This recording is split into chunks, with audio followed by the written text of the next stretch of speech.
भारतीय रियासत कर्नाटक में एक तेंदुआ पेट भरने के लिए कुत्ते का पीछा कर रहा था। कुत्ता भागते हुए खिड़की से सरकारी रेस्ट हाउस के बैतुलखला में कूद गया, जिसका दरवाज़ा बाहर से बंद था। तेंदुआ कुत्ते के पीछे दाखिल तो हो गया, मगर दोनों फंस गए। कुत्ता तेंदुए को देखकर खामोशी से एक कोने में बैठ गया और इंतज़ार करता रहा कि तेंदुआ कब इसे निवाला बनाता है। दोनों जानवर तकरीबन 12 घंटे तक मुख्तलिफ कोनों में इकट्ठे रहे। फिर महकमा जंगलात की टीम ने ट्रांक्विलाइज़र का इस्तेमाल करते हुए तेंदुआ पकड़कर आज़ाद कर दिया।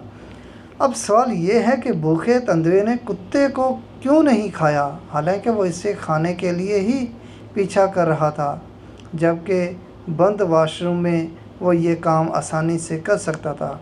इस हवाले से जंगली हयात के माहिरीन ने बताया कि जंगली जानवर अपनी आज़ादी के लिए बहुत हसास होते हैं।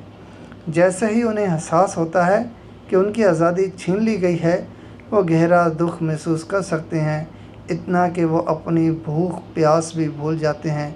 भूख को, पेट को खाना खाने की इनकी फितरी तरगीब ख़त्म होने लगती है।